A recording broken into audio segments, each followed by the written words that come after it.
एक अच्छी विचार को, सांस्कृतिक राष्ट्रवाद के विचार को लेकर जो प्रयास किया, आज वो विचारधारा का स्वरूप ले चुका है, दुनिया की सबसे बड़ी पार्टी बन चुका है। जब दीनदयाल जी ने, श्यामा प्रसाद मुखर्जी जी ने ये पार्टी बनाई तो हमारी उपेक्षा हुई।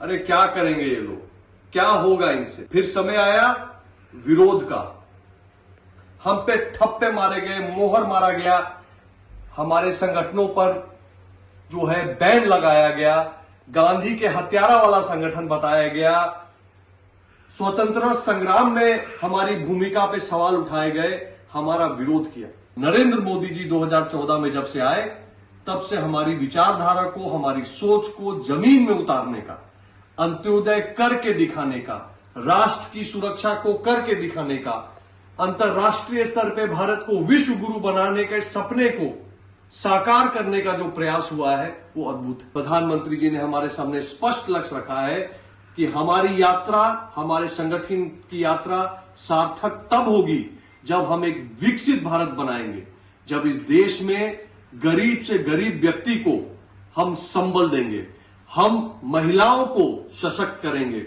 हम युवाओं के लिए अवसर प्रदान करेंगे, मजदूर हो, किसान हो, उनको लाभ मिले, इसके लिए संघर्ष करेंगे। मित्रों, आप सबको भारतीय जनता पार्टी के स्थापना दिवस की हार्दिक शुभकामनाएं।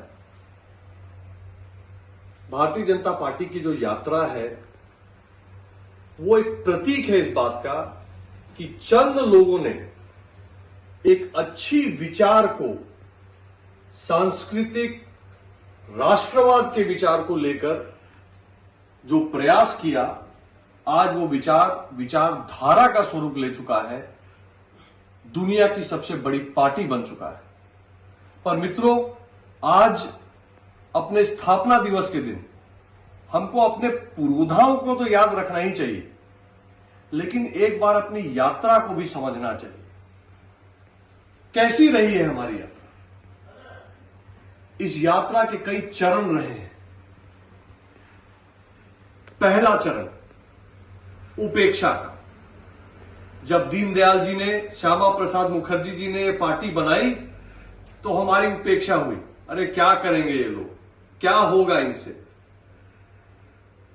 फिर समय आया विरोध का, हम पे ठप्पे मारे गए, मोहर मारा गया, हमारे संगठनों पर जो है बैन लगाया गया, गांधी के हत्यारा वाला संगठन बताया गया, स्वतंत्रता संग्राम में हमारी भूमिका पे सवाल उठाए गए, हमारा विरोध किया।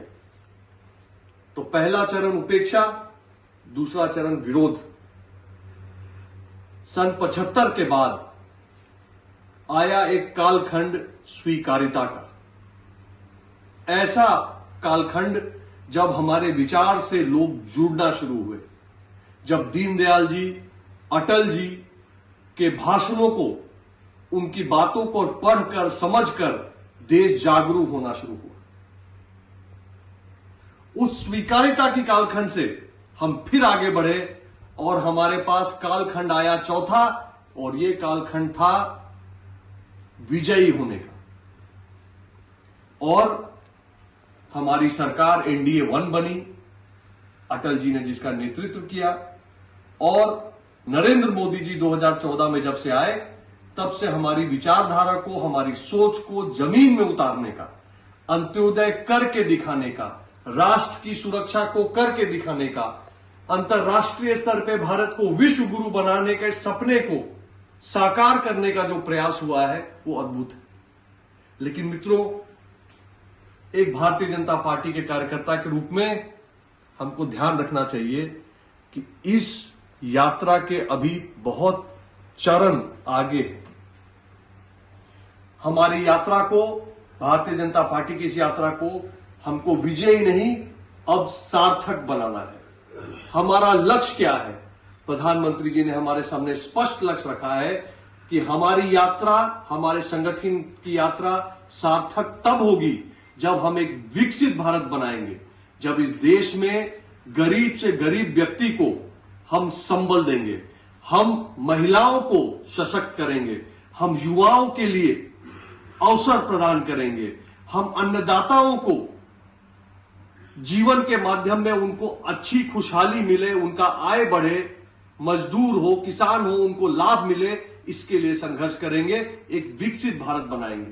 तो मित्रों, आज 2024 में जब हम स्वतंत्र अपने इस पार्टी के स्थापना दिवस को मना रहे हैं, तो हमको ये संकल्प लेना चाहिए कि हम एक सार्थक भविष्य की ओर बढ़ें, जब सर्वव्यापी, सर्वस्पर्शी पार्टी सबको जोड़ते हुए और एक विकसित भारत के सपने को लेकर मोदी जी के पीछे पीछे हम सब चलेंगे। और उसकी सबसे बड़ी शुरुआत होगी जब मोदी जी को पुनः तीसरी बार 400 सीट के साथ हम प्रधानमंत्री बनाएंगे। और हमें पूरा विश्वास है नरेंद्र मोदी अपने तीसरे टर्म में वो अकल्पनीय कार्य करके दिखाएंगे, वो बड़े फैसले करके दिखाएंगे, जिससे आने वाले 100 साल के लिए भी इस देश का गौरवशाली भविष्य, उसका फाउंडेशन, उसकी नींव रखी जा सके। धन्यवाद। आप सबको मेरी शुभकामनाएं। नमस्कार। लाइव बिहार YouTube पर सब्सक्राइब और Facebook पर लाइक जरूर करें।